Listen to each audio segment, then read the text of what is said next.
Hello दोस्तों, नमस्कार। आज का हमारा विषय है आलू की उन्नत खेती। सबसे बड़ा सवाल ये है कि आलू के कंद को कैसे बढ़ाएं।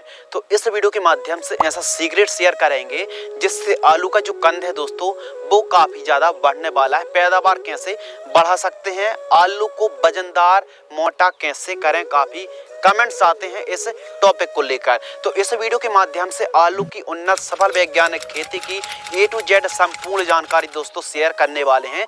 चैनल पर पहली बार विजिट कर रहे हैं तो सब्सक्राइब कर लीजिए। चलिए शुरू करते हैं। सबसे पहले बात करते हैं टाइमिंग यानी अनुकूल समय। तो अक्टूबर से लेकर दिसंबर तक वैसे तो आलू खेती की जाती है, लेकिन नवंबर का जो महीना है काफ़ी अनुकूल दोस्तों समय माना जाता है। बात कर लेते हैं भूमि। तो आलू की फसल के लिए यदि काफ़ी ज़्यादा मिट्टी जो रहती है दोस्तों काफ़ी ज़्यादा ज़रूरी रहती है मृदा की पीएच वैल्यू। तो मृदा की पीएच वैल्यू 5.5 से लेकर 6.5 के आसपास रहनी चाहिए। यदि 7.5 या फिर इससे अधिक है, 7 से अधिक है, तो फिर जब आप खेत की तैयारी कर रहे हैं उस समय आप 50 किलोग्राम जिप्सम का प्रयोग दोस्तों कर सकते हैं। मिट्टी जितनी ज़्यादा भुरभुरी रहेगी उतना ही अच्छे से हमारा जो जर्मिनेशन अंकुरण है वो देखने के लिए दोस्तों मिलने वाला है। आलू खेती आपको बेड बनाकर ही करनी चाहिए, इससे आलू का साइज काफ़ी बढ़ने वाला है। टेम्परेचर के ऊपर दोस्तों बात करते हैं। मिनिमम टेम्परेचर 15 से 16 डिग्री सेल्सियस और अधिकतम 32 से लेकर 35 डिग्री सेल्सियस जो टेम्परेचर है मैक्सिमम चल जाता है।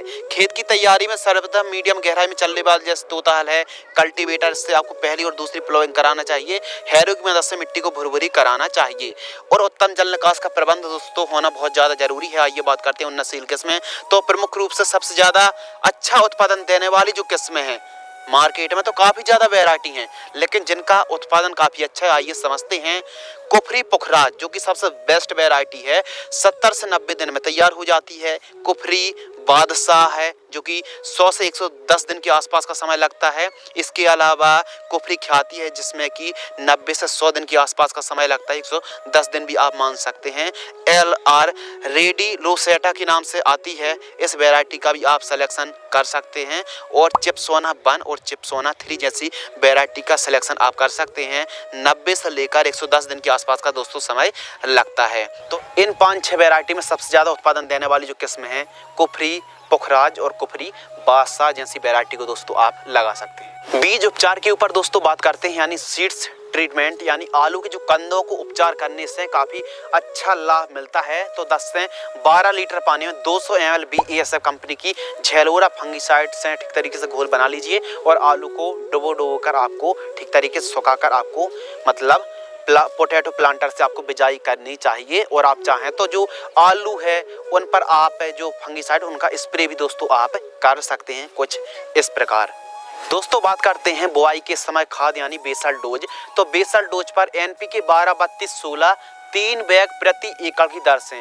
जी हाँ दोस्तों, आलू की फसल पर फास्फोरस और पोटास की सबसे ज़्यादा ज़रूरत पड़ती है। तो NPK 12-32-16 3 बैग और 2 ट्रॉली गोबर की खाद केवल और केवल इन खादों का आप प्रयोग कर सकते हैं। बहुत अच्छा रिजल्ट देखने के लिए मिलेगा और आलू की फसल पर थोड़ा सा ज़्यादा ही उर्वरक खादों की आवश्यकता होती है, खासकर पोटास और फास्फोरस। तो आप ज़रूर इन खादों की पूर्ति करें। यदि भूमि थोड़ी सी ज़्यादा ही उपजाऊ है तो फिर NPK 12-32-16 को 3 बैग की बजाय 2 बैग ही आप इस्तेमाल कर सकते हैं। प्रति एकड़ सीड्स के ऊपर बात करें यानी 1 एकड़ में आपको कितने क्विंटल आलू लग जाएंगे, तो 14 से 15 क्विंटल के आसपास आलू 1 एकड़ में दोस्तों लगने वाले हैं। बेड तैयार एंड प्लांट डिस्टेंस के ऊपर दोस्तों बात करते हैं तो बेड विधि से ही आपको खेती करनी चाहिए।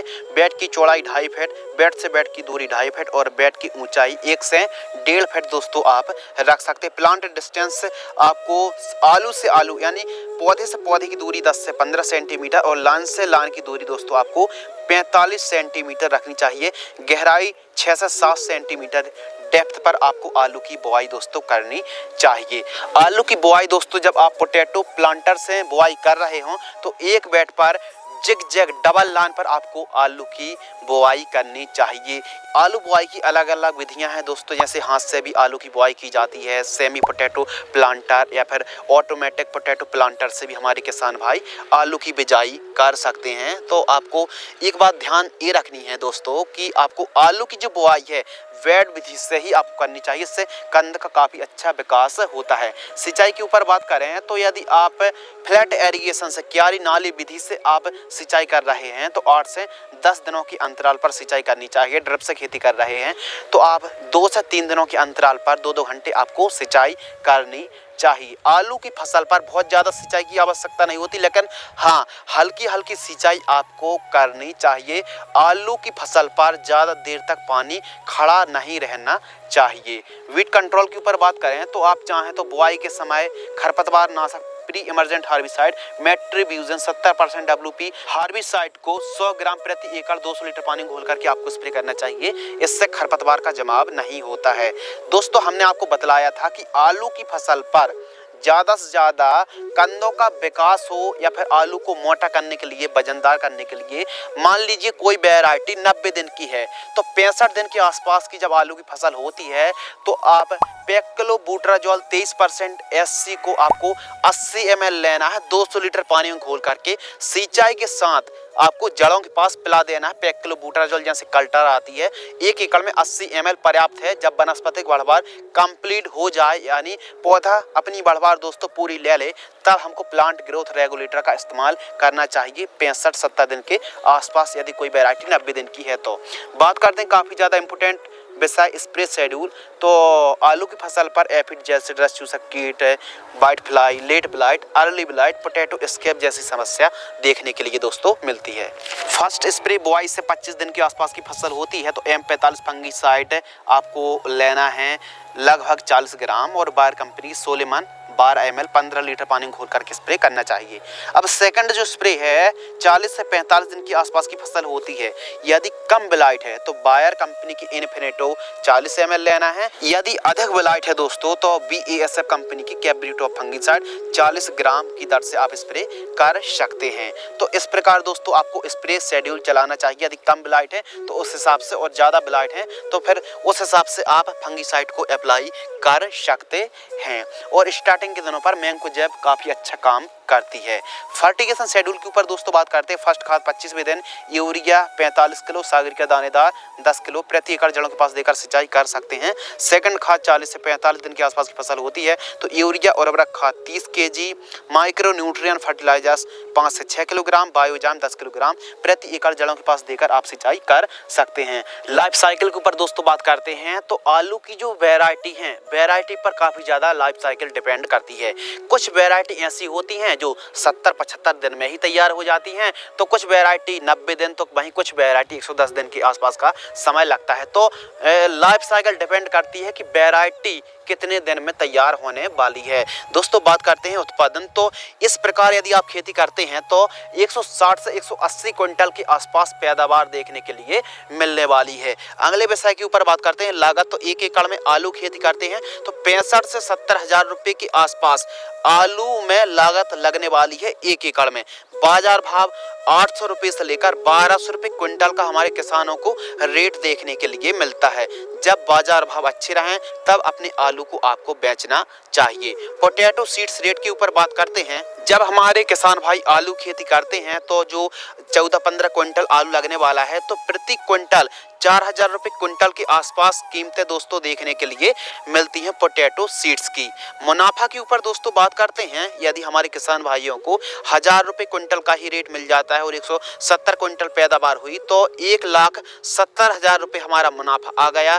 लागत लगी 70,000 तो 1,70,000 में हम 70,000 घटा देंगे तो दोस्तों हमारा जो नेट प्रॉफिट है वो आ गया 1,00,000 रुपये। तो आलू की खेती करके भी हमारे किसान भाई काफ़ी अच्छा मोटा मुनाफा निकाल सकते हैं, बशर्ते आलू की फसल पर मोटा करने के लिए सबसे ज़्यादा ज़रूरी दोस्तों होता है मिट्टी को चढ़ाना। मिट्टी को कम से कम 2 बार चढ़ाना चाहिए। निराई गुड़ाई यानी मिट्टी को भी आपको कंधों के पास मिट्टी को चढ़ाना चाहिए, जो कि आप वीडियो पर इस प्रकार देख रहे हैं। आलू पर मिट्टी चढ़ाने से बहुत ज़्यादा फायदा होता है और खादों पर विशेष रूप से आपको ध्यान रखना चाहिए। सेकेंडरी बात यह है कि आलू की फसल जब अपनी वनस्पतिक बढ़ावा ले ले, जो कि हमने कल्टार का बताया है, कल्टार को भी आप स्प्रे करने की बजाय सॉइल एप्लीकेशन से चलाइए। अब ब्लाइट की भी समस्या आ जाती है, तो आलू की फसल पर ब्लाइट ना है तो उस हिसाब से ब्लाइट की आपको फंगीसाइड की स्प्रे लेने पड़ेंगे। तो आलू की फसल जब आप भी खेती करते हैं तो सिंचाई पर विशेष ध्यान रखना चाहिए, बहुत ज़्यादा सिंचाई नहीं करनी चाहिए, इससे पीलापन की समस्या भी आती है और कंद उतने ज़्यादा बढ़वार दोस्तों नहीं ले पाते हैं। तो आलू की फसल पर कुछ ज़रूरी बातें यदि आप फॉलो करते हैं तो पैदावार बहुत अच्छे से आप निकाल सकते हैं। अब कुछ दुकानदार के पास आप जाएंगे, बोलेंगे कंद को बढ़ाने के लिए आप ये दवाई डाल दीजिए, ये खाद डाल दीजिए। अपना विवेक और अनुभव का इस्तेमाल ही करें। यदि कम उपजाऊ भूमि है तो थोड़ा सा ही उसमें उत्पादन बढ़ सकता है, ऐसा नहीं है कि सीधा डबल हो जाए। तो कहने का मतलब ये है दोस्तों कि दुकानदारों की झांसा में ना आए और आवश्यकता अनुसार जो आप खाद दवाइयों का प्रयोग करते आ रहे हैं उन्हीं को आपको प्रयोग करना है। बेसिक सी जो जानकारी ये है दोस्तों कि ज़्यादा से ज़्यादा पोषक तत्व की हम पूर्ति करेंगे, यानी आवश्यकता अनुसार पोषक तत्वों न्यूट्रिएंट की पूर्ति करेंगे तो पैदावार बढ़ेगी, लेकिन इसका मतलब ये नहीं है कि बहुत ज़्यादा बढ़ जाएगी। तो इसीलिए इतना ज़्यादा भी हमको लागत नहीं लगानी आलू की फसल पर। यदि भूमि बहुत अच्छी है, उपजाऊ भूमि है, तो फिर पैदावार काफ़ी अच्छी देखने के लिए मिल सकती है। तो आपको ध्यान जरूर ये रखना है कि कम लागत पर आलू की आपको बुआई करनी चाहिए।